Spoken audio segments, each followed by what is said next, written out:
All right, so Gabe, Alexis, y'all are working on some really cool functionality with Milestone Types. I appreciate having the opportunity to talk with you guys a little bit about where you think this is going and how we can help on the release side, and what we can do to integrate those and couple them. Mike and I were talking earlier today that we think releases are a milestone type because releases are a moment in time for your code. But wanting to make sure that we still are allowing our customers to understand the prescriptive use case of what a release is and how to use it properly and what that means when we introduce other milestone types. So yeah, there's some interesting conversation about this because I think it is a milestone type, but it's different. That it's not necessarily like a release isn't a time box per se. All of the time boxes, all the events that things you're planning to include in a release and when you're working on them. But I just get a little confused because a release is like a Git tag. It's like a snapshot in history about your code at any given point in time, which is the culmination of all of the issues and merge requests that you've been working on over like a given time period. And that's where I don't want to duplicate effort here. But I also want to figure it out because I don't know if you saw on that one issue that I guess it's in the release project where, yes, they view milestones at GitLab as a release. A lot of organizations don't, some do, but I want to figure out how to couple releases to milestones, but also differentiate between that snapshot in history and then why people care about all of the planning that goes into it, and then how they use that planning to schedule and do capacity planning and figure out what they're going to do for the next version or release, if that makes sense. So I guess I'm interested to hear your roadmap and where you're going with that. I looked into some of the issues a little bit in terms of the release page and how you want each release to have a dedicated page. The reason why, I guess from a planning standpoint, people care about that is they want to be able to say what was our velocity over this last milestone or release? How many issues did we complete? What's the merge request that went into that? And then what should we plan for the next one? And within organizations I've talked to, they sometimes have roll-ups where they'll have a team within a larger department, for example, might run a 2-week sprint, but that larger department wants to track things on a quarterly level. And so the use case there is you have multiple milestone types or time boxes, we're calling them, so that that team can have a milestone or time box specifically for that team, but it also can be incorporated and rolled up into a broader department level time box or goal, if that makes sense. Yeah, I don't know if you have ideas, but I definitely want to be supportive of releases too. And I would like to get to the point where within GitLab, we're using our own feature and using releases as well. So yeah, that would be really cool. So from a vision perspective and what's in the immediate future for release capabilities, my understanding of releases is to be able to show the collection of an issue that could span multiple versions or be a moment in time for various applications within a same repo if you have that. So it's very flexible to accommodate within any given project how a company is releasing code, committing patches to that version. We're expanding the release page to include a dedicated view page so that people can link to that Git tag that contains all of that relevant information. And for example, if on that summary page in the releases, you have release v12.6, release v12.5.4, and you want to show the comparisons between release 12.4 and release 12.6, you can link to those separate issues. And today, you can only link to the page. You can't really link to a specific release inside that page. So that's the purpose of creating a view-only page. And then as we start to talk to more customers about how they want to see releases, there could be a case where in that view of a release, they may indicate that that release is shared across other groups and projects. So we have other issues that are linking back to the same release API or tag. So it could be redundant across groups and projects. And that would give them the picture of, hey, I have a GitLab instance, and since environments aren't really shared across groups, this would be one way to leverage the releases API to show versions across multiple groups. Yeah. And are you guys planning on rolling it up to the group level, if that makes sense? So Yes. like there's, okay. There's definitely like overlap. How do we not have overlapping solutions, if that makes sense? Or Yeah, like, that's what's the what I best way was to? talking to Alexis. I was wondering if there's ways that we can carve out, or we make releases like a mandatory milestone type, a mandatory time box, and have that be, this is how you specify a version. And you can set like start date and end date within a release. So that could be an option, but I'm not sure. It might be helpful to understand milestone type use cases and what's the core problem you're trying to solve, and why is our approach seeming like so much friction, like, because I feel like we're solving very similar things at a different angle. Yeah, I think it's more where the use cases are, like one that I have within GitLab right now is we use our milestones right now to show what release number we're working on. But I might want to run a 2-week sprint for my team. So within our release cadence, we have 4 weeks basically. And so what if my team wanted to have two-week sprints where we like committed to smaller chunks of work within each one? That's one that I personally would like to see us do within GitLab. Another one would be one of our larger customers. Like I said, they do their planning on the team level in 2-week cadences, and then they have quarterly department or organizational goals that they want to track issues against as well. So like there's like these two, they're related, but they're separate, like where you would have one roll up to another. And the team just wants to look at their own kind of goals, and within each of those, the way we're going to spend milestones or time boxes, so that once a time box type is related, we can calculate velocity over them, and we can do things like volatility and showing like, okay, knowing over the last 5 sprints, for example, you got an average of 55 weight done each sprint. This next one, when you're going in and planning now, like within your planning board or wherever, we can start to show indicators saying like, okay, well, you're at your capacity, like that you can't do any more work based on your historical averages, and helping teams get away from using spreadsheet reporting. That's what they're doing right now.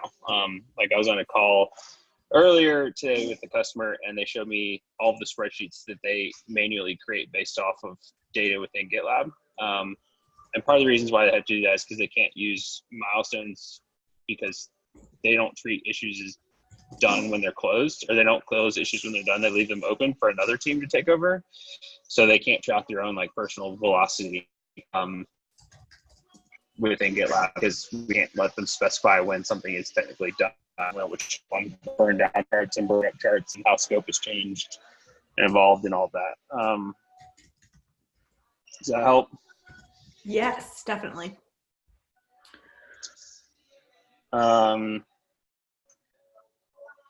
And I think that's where if releases were to be a milestone type, for example, where you could set a start date and end date, that's where like it doesn't do it right now. It's like a point in time that you create a snapshot via an API.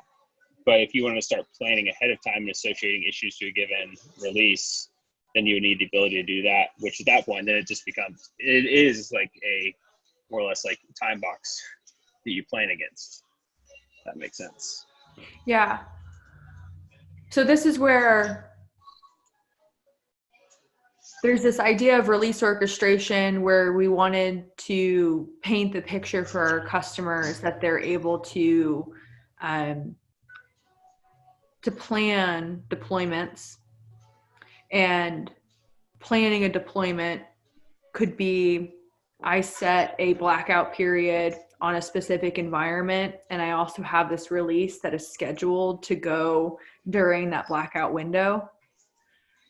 Because you can create an upcoming release, and an upcoming release is a future release. Okay. So that capability of having a release created and sitting out there until you mark it as done, or until it's delivered, when you actually execute a deployment, you're right that it's a snapshot in time, but you can create releases in the future for a future release, like for a future deployment. So I think what I'm trying to reconcile here is, how can we defer people to use milestone types? Like maybe releases are the 2-week incrementing planning, and then there's like a milestone type that captures at a larger instance level or group level the time box of which a release is indicating the snapshot of time for. Yeah. Like how do you connect deployments to your planning, I think is what I'm trying to ask. Yeah, that's where it'd almost be ideal. Like if you think about like promises, where an issue is like the implementation details and the merge request, and the code getting merged into master is kind of like the fulfillment of an issue, or part of an issue. It'd almost be nice to figure out how to take keep milestones as like the planning type thing, and then showing releases as the I guess compliance, like verification of what actually was completed, and then being able to see the diff from what was planned versus what was actually delivered. Oh yeah, yeah, you know? I like that. Because right now on the milestone page, we haven't iterated on what's in the view. We have a plan on it. We have we show issues, but then we also show merge requests, and then we have a section about like participants and labels.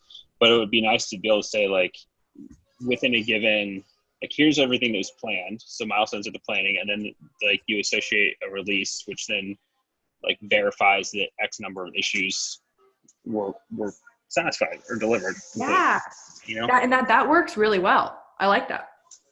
Yeah. So I don't know how we want to work it, but I would be like, I don't like a lot of the information's on the milestone view needs to be reworked anyways. And since we can associate releases to milestones now, we just need to figure out how like to tie those things together, because within a merge request you can associate to a milestone, but it's almost like I would want the merge request to be associated to a release, not a milestone, because like that's when it's going to go live and when it's going to get shipped. I like that.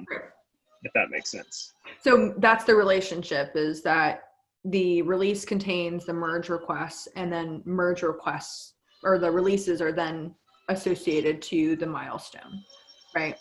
Yeah, that's what I would like. It makes sense to me. I think right now there's also, I don't know if there's a super tight coupling between issues and merge requests. Like you can do related, but it's almost like I can relate a merge request to an issue that has nothing to do with it. And it's I want a more tight coupling and promise between the merge requests and what specific things within an issue it satisfies. And I think another use case is we're getting ready to add like issue tasks and task lists to issues. So you could have a task where a merge request satisfies that specific task and like marks it as complete or something like that. But related seems too opaque to me. Like we need like a more formalized relationship or something. It's absolutely, yeah, because it is meaningless. We do have an issue that was just opened around contextualizing the merge request information onto an issue, so that we're actually able to see like, hey, this issue has been deployed relative to a merge request. Because the deployment is in an audit sense, in like a compliance sense, and what releases are supposed to help satisfy for our users is that you're able to see the why a change was made to production, and then that change was made. Yes. Today, it's very hard to connect the issue and the merge request, the why, the issue, and what was made. So that's one issue that we're looking at making a change to bring the merge request information, the deployment information into that issue. But I think then that means if everything is contained within the release object related to deployments and environments, we just have to figure out how do we connect that information meaningfully back to the milestone and type. Yeah. So that you're agnostic to merge requests because all of the information and relationships are contained within the release object. Yeah. I want to caution a little bit though, that idea of merge requests being tied to releases. Like, it makes a lot of sense in how almost every company in the planet works today. But if you look at the vision of like true CD, right? Releases go to zero. Like there are no releases essentially. Every merge request is a release at that point. So in that sense, like, it would be weird to force people to have releases simply to be able to tie that together, right? Like the milestone being time box model makes more sense than a true CD where every single commit is essentially a release. Yeah, that's a good point. So I would say, like, this is where releases, right now, they're a collection of issues that people are indicating as grouped together as a single representation of a change to production. So this is where it's associated to a milestone to indicate this is the time frame that we're taking a snapshot for, because it's about evidence that you need to create for your audit, right? So although we're committing changes in the CD world, our releases object is to help enforce this audit traceability in a self-documenting system. So it's like at any given point in time, you're able to view the changes that were made to production in specific snapshots that a customer is wanting to take. How do companies like Google and whatnot who do CI/CD, like I know that they contribute or they push directly to master in a lot of their teams, but I know that they still manage versions via Semver. Like, how do they approach that? I would be curious to learn more about that. Interesting. I can research that. Because like you said, I think it is true, like in CI/CD, you in continuous delivery, you would be pushing directly to master, but at some point you still tag the code base is stable, you know? Right. Like you have your nightly build, which is sort of like what we do with Canary. And then you have your stable branch. It seems like that gets tagged at some point in time. Yeah, it seems like it almost just has to be some arbitrary, like, you know. I mean, I know a lot of companies like that is actually how it gets done, right? Like whenever there's some arbitrary, like quantifiable change, but like, you know, a website, right? And like we changed our company colors to blue, right? That's now a version because of the simple, you know what I'm saying? It's not about what gets delivered. It's more about like a shift in the product is what deems it as a release, as a version. Yeah. And that's very difficult for us to, like, you know, use in a quantifiable planning type way because it's outside the system really. And I also think that release fits a very good model for companies who are continuously delivering, in that they are releasing code all the time to master, but it's behind a feature flag. And then once they do a market announcement, they then unleash that change to their production environment. And that's the version that they're declaring, and they change that. Like that's the marketable change. But they still consider themselves leveraging CI/CD because they could deploy to production from master. They have automation inside their pipeline, but they're not deploying all the time to production. Yeah, and even if they are, a lot of companies, and I did this previously, like we managed all of our feature flags remotely, so it wasn't hard coded. It was all cloud based, so that way, like it's ambiguous of like whether everything went straight to production, even if it was behind a feature flag, and we didn't incrementally roll it out via another web UI. Right. You know, enable it remotely. So, it seems like if Alexis and I were talking about how we were going to do naming, like what the names were, and we're starting with 3 milestone types. One we're going to leave as milestone, so we don't like disrupt the flow of how people are currently using GitLab. But then the other 2 for date. I'm thinking other two that would make sense would be like sprint and version. And that way, like, you got to have your short time box. It's like a sprint. Your milestone is more like a quarterly type thing. And then your version is targeting a specific version of software. But beyond like how we, like, I just don't want to duplicate effort where like when you create a release, you also are creating like a time box. And then Yeah. It The feels whole like release thing. And then if you declare a version in your time box, how do we get that version name on a release? yeah, or maybe that's where you specify your versions or something, and then that's what you pick within the version time box that you're targeting. But a time box could target more than one, I guess. Yeah, it could. And like you might specify version.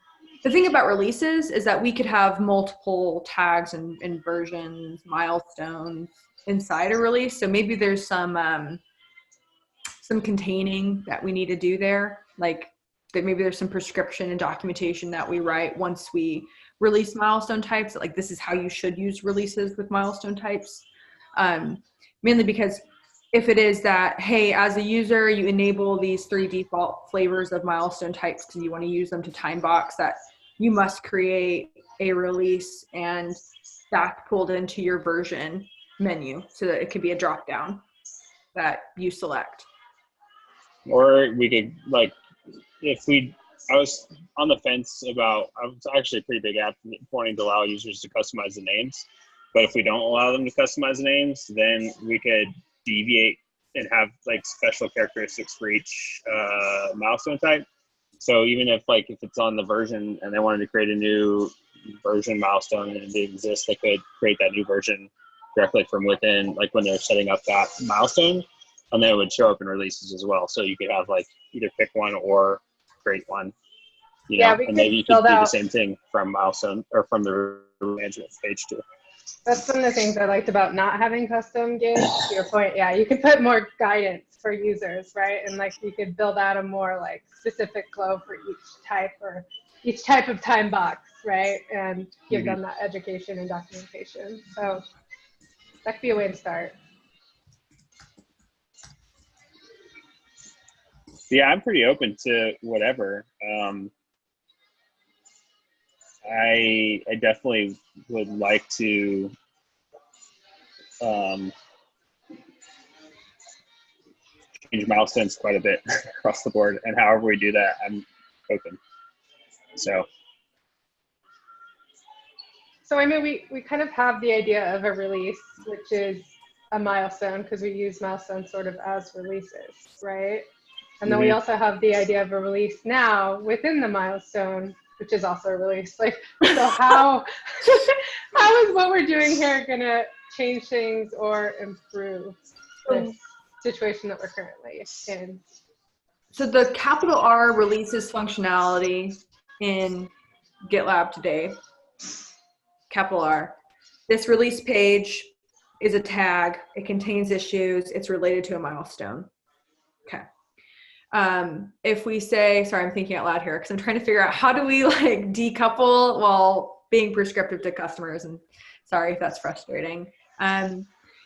So if we were to prescribe to our users that they must leverage our milestone types to specify the name of a tag or to time box a release, we could say that that's how you use milestone types and releases together. Given that releases are to signify deployments and moments in time of the code, and milestone types are a planning mechanism. I just want to make sure that we don't undermine either functionality, because people could plan releases by just associating issues to a release and then continue to create versions and tags and not leverage milestone types. Or they would only leverage milestone types and never touch the releases API. how are issues associated to a release right now? Currently in the API, you're able to associate them to your project and then You just pull them in via ID. Okay. I guess that's like where there's like you'd have to be using the API, but just thinking out loud. It's almost like releases with a capital R. I don't know. How, if you were to build it into the user interface, how would you do it? So, So this is how I've been thinking about it, right? Like thinking about milestones and milestone types, and if something's tagged as a release, and like moonshot, everything we want ever gets accomplished, right? All the metrics, all the like the planning and what happened, what didn't, and the success rates and associated with this and associated with that. I don't think there is much of a delta, except for who's the parent maybe, of like what you would ideally want on a milestone page and ideally want on a release page. Which leads me back to this, like, is there even any sense in trying to have a separation between the two? Maybe, right? Because they both exist now and you don't want to alienate people, but those pages, in my opinion, would have almost the exact same data on them. If there was a difference between them, it would be in perspective. But that's it. You know, like who's the king? Who grouped what? Really is really the only difference I could see between the two. Yeah, they're slightly different. And talking with Marin, who's like, I think it'd be nice to decouple like your planning cadence and time box versus what actually all of the work and effort that went into a given release, right, or a given version of your software. right. And so I think that's where, like, from my standpoint, I care the most about making sure that we have like the milestones or time boxes or these like it's a recurring cadence, like it's on the kind of a fixed schedule, but like whether it's every 2 weeks or every quarter, it's like a thing that recurs, and because it recurs, you can establish capacity planning and allocate target issues that you want to work on to a given time box now or in the future, and like plan all of your work out. And I think that's where like maybe we do duplicate some information between the two, or maybe like we only show like merge requests as part of like what's in a given release, and then issues are part of like the milestone, if that makes sense. So issues will need to still be included in releases so that we can show the why for the audit trail and the change that was committed. But other than that, like, as long as we can show that relationship inside the evidence of a release, then we satisfy the requirement for compliance. Yeah. Go ahead, Mike.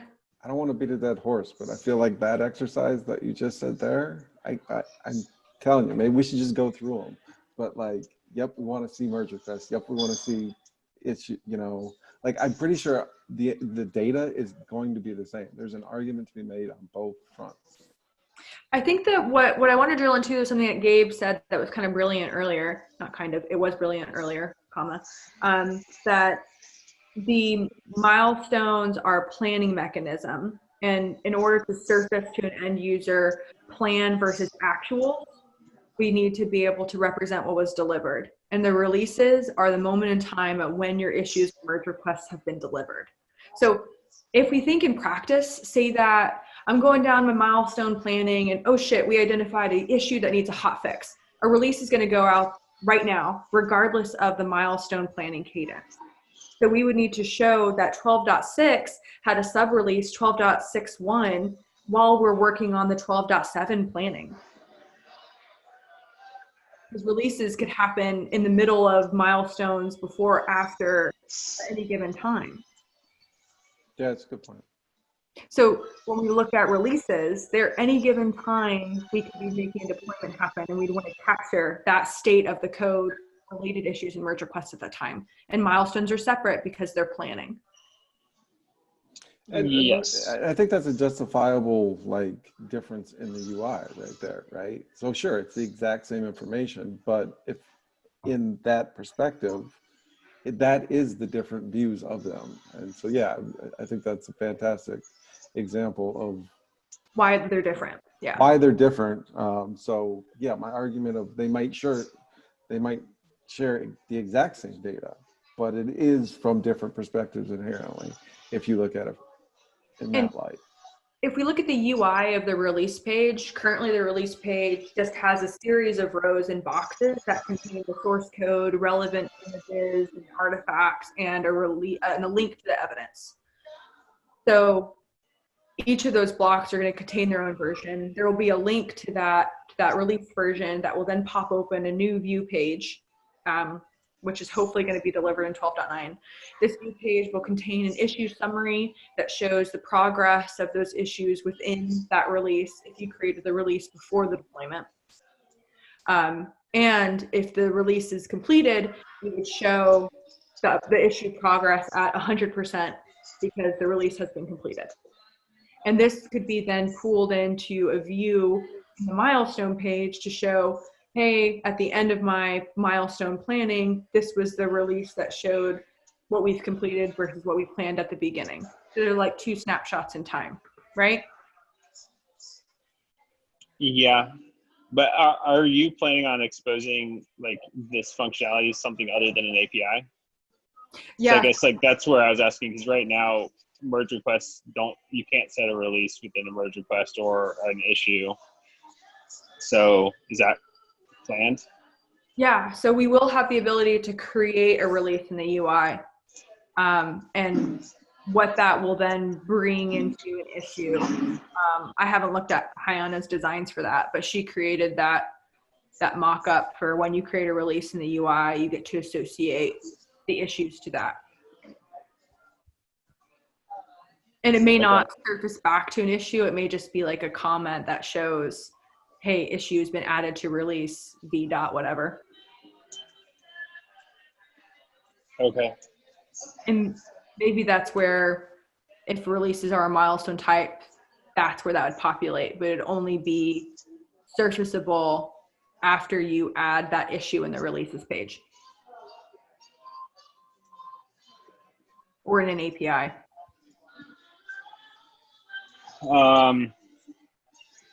Why would you only, sorry, maybe change it, but why would you only do it in the releases page? It's the same problem that we ran into with epics, where when we created epics, you could only add an issue to an epic through the epic view, instead of like, I'm on an issue and I'm going to associate it. I'm going to search for the epic and I'm going to associate it to like within the issue view. So then you had to like copy the URL, go to the epic view, paste it in, and then click add, which was like super clunky. So just like, that's a great point of view. Yeah. Yeah, might want to avoid doing that to start with, because I never did that with epics. I have a bookmark for epics, so when I realize I need a new epic, I have to click a bookmark because it's very painful for me to like in my workflow to figure out how to add a new epic. So, yeah, I completely agree. So that makes sense. We would want to be able to, today the first iteration that we have represented in our mocks is that you create a release in the release page and you have the ability to associate issues, but I don't think that ties back to the issue screen. So that will be a follow-up for me to ask Hyana, because then we probably want to iterate on that. If an issue is associated with the release, that needs to be surfaced in the issue. How do you verify like if an issue is associated with the release that the merge request satisfies the issue?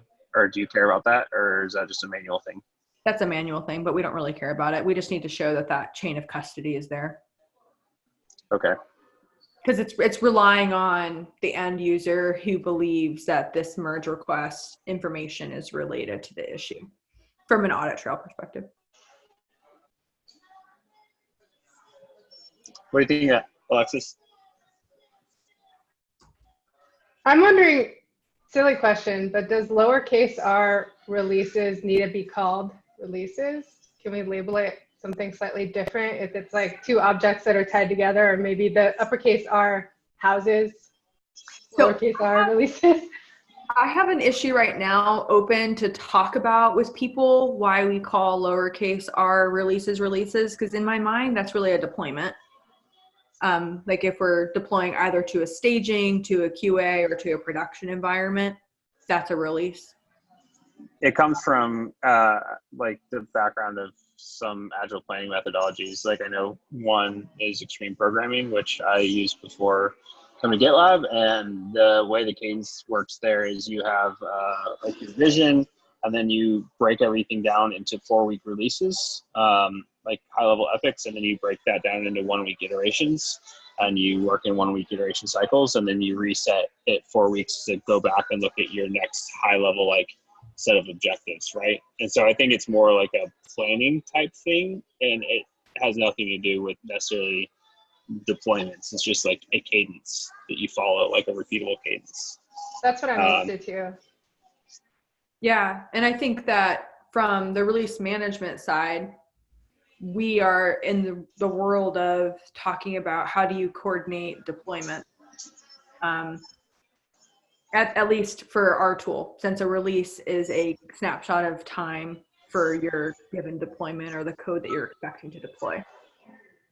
So it's a little bit different than when I worked at other companies, release management being this huge orchestration, including planning, portfolio management, a bunch of upstream activities. But I think it's a relevant question in that, yes, capital R releases page does contain information from lowercase releases, but it's probably more specifically tied to a deployment action to a production environment, which is a release to production.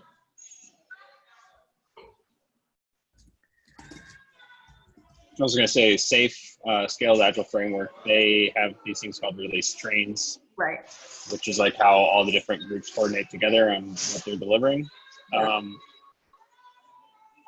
that doesn't have anything to do with deployments either. I don't know. I think this is where we can choose what we want to call it, and then we just need to document it and specify that in how we want to talk about milestone planning, release management, and capital R release functionality in GitLab.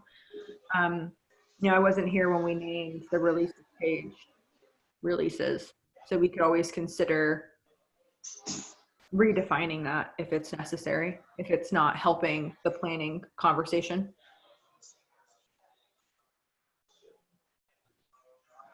I don't know. I know there's a lot of talk about versions, so I don't know, like a release is a release of a specific version, right?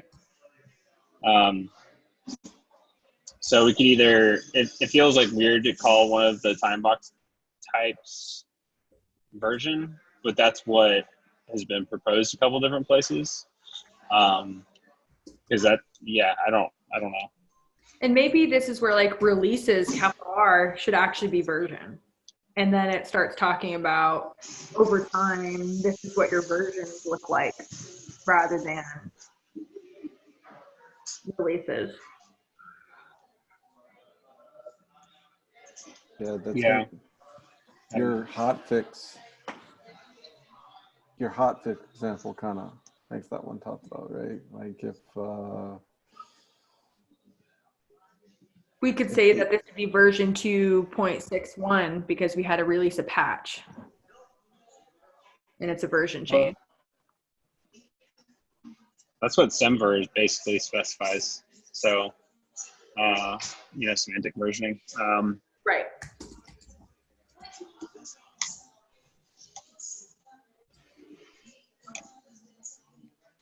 Well, I can talk about this with Jason to get his thoughts on it, because again, it kind of like precedes why the name release was created and selected for that, and look at the documentation just really quickly. It does seem like it's a little bit of a loaded term, so it might just be because that's what we wanted to position and say that we did in the market. But it may make more sense that once we have our milestone types, the release planning component is handled by having time boxes in which you can then show the performance of your planned version versus delivered version. Yeah, I think there's also the case where a specified version will naturally or could naturally span multiple time boxes.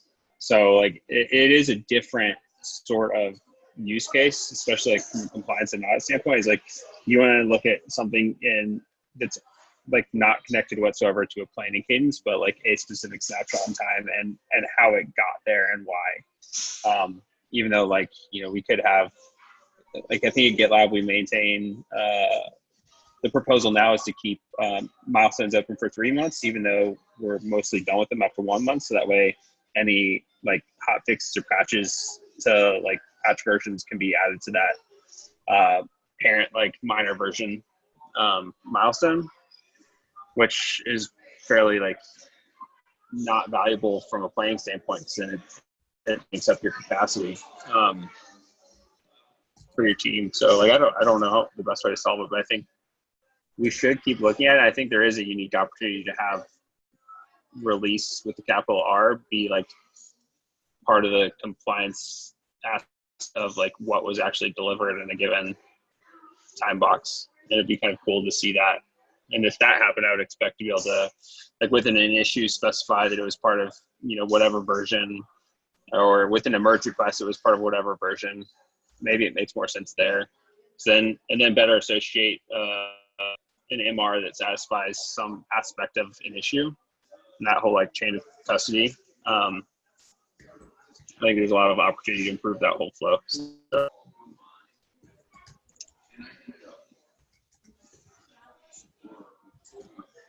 maybe this is creating a stronger bifurcation between issues are planning objects and they're related to milestones. Releases with capital R are delivery objects and they're associated with merge requests. yes, I would think so. And that was part of what users were saying, right, Gabe? Like that was part of the genesis of the milestone types or time box types, right? People wanted to know when things were going to be delivered versus like, okay, I know this is planned in this milestone, but what does that mean? Like when is this actually going to be released, delivered? Correct.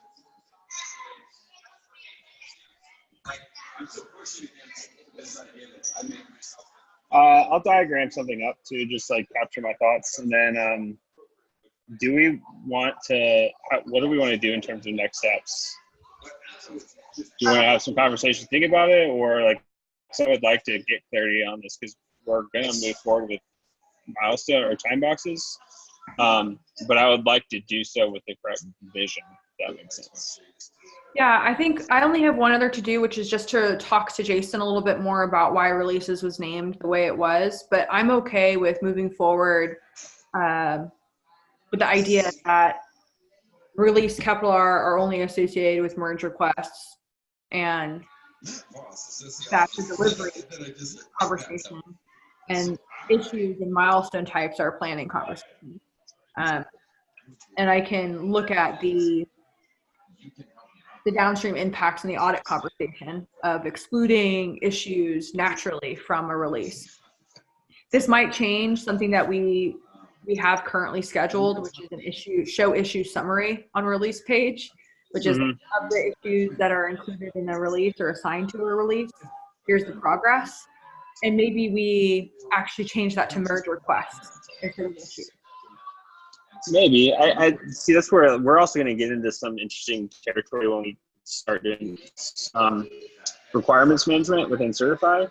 Because the whole point there is to show traceability from like a requirement, which is this like long-lived thing, to an issue that talks about implementation, to a merge request, which implements it, to a test, which then traces the requirement's true or like fulfilled.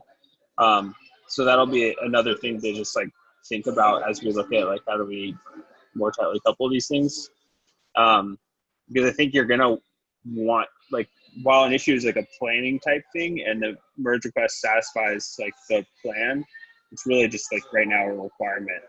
So there's going to be some overlap with requirements management too, which we can figure out.